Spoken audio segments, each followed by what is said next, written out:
আসসালামু আলাইকুম। আজকে একটা এমন ব্রেড বানাবো যেটাতে চিকেনও নেই, নেই ভেজিটেবল। আমি সাধারণত বাইরের কোনো খাবার তেমনটা খাই না। তো ওইদিন আমি একটা দোকান থেকে একটা ব্রেড কিনেছিলাম যেটাতে কিছুই ছিল না। কিন্তু খেতে অনেক মজা ছিল। তো আমি ব্রেডটা খুলে দেখছিলাম সেখানে পেঁয়াজ ছাড়া কিছুই ছিল না। তো ভাবলাম আমিও বাসায় বানাই। কারণ এমনটা অনেক সময় হয় যে মেহমান আসলে বাসায় চিকেনও থাকে না, ভেজিটেবল থাকে না। তখন ঝটপট সামান্য পেঁয়াজ দিয়ে এই নাস্তাটা বানানো যায়। তো প্রথমেই আমি অনেকগুলো পেঁয়াজ নিয়ে তাতে হলুদের গুঁড়া, মরিচের গুঁড়া, ধনে গুঁড়ো, সামান্য রসুন, একটা ম্যাগি মশলা, সামান্য বিট লবণ আর লবণ দিয়ে টমেটো সস দিয়ে একটা পুর বানিয়ে নেব। এটা আমি আমার মতো করে বানিয়েছি।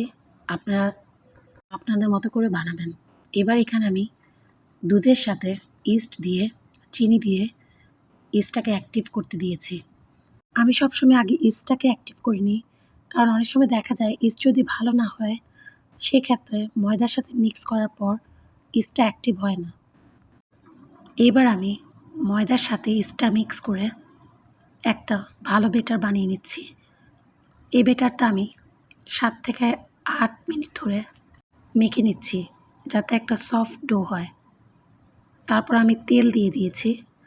তেল দিয়ে ভালো করে মিক্স করে নিচ্ছি। এই ময়দার মিশ্রণটা একদম টাইট হবে না, সামান্য সফট হবে। তারপর আমি এই ময়দার খামিরটাকে রেস্টে দিব আধা ঘন্টার জন্য। শীতকালে অনেকক্ষণ লাগলেও এখন যে পরিমাণ গরম পড়েছে, আধা ঘন্টা অনেক টাইম। আধা ঘন্টার মধ্যেই ইস্টটা অ্যাক্টিভ হয়ে যাবে। তো আমি এটা সামান্য তেল দিয়ে মেখে ডোটাকে ঢেকে দিচ্ছি আধা ঘন্টার জন্য।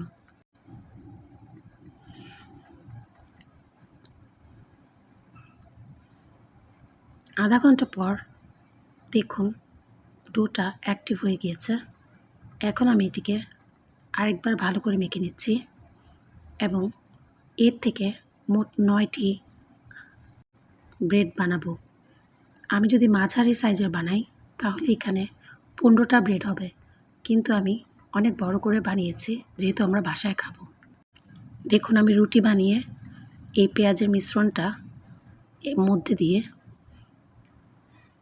রোল করে নিচ্ছি।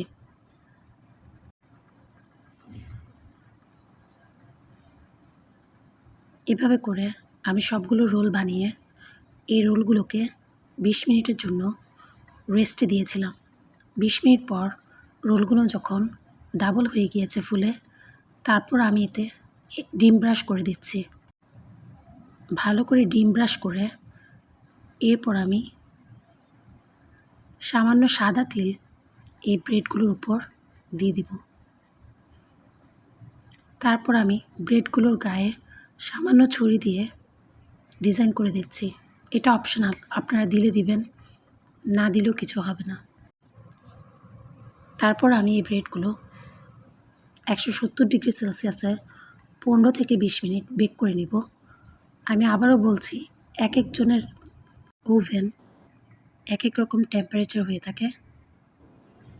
তারপর যখন ব্রেডগুলো হয়ে যাবে, ব্রেডগুলোকে নামিয়ে আমি তেল ব্রাশ করে দিচ্ছি।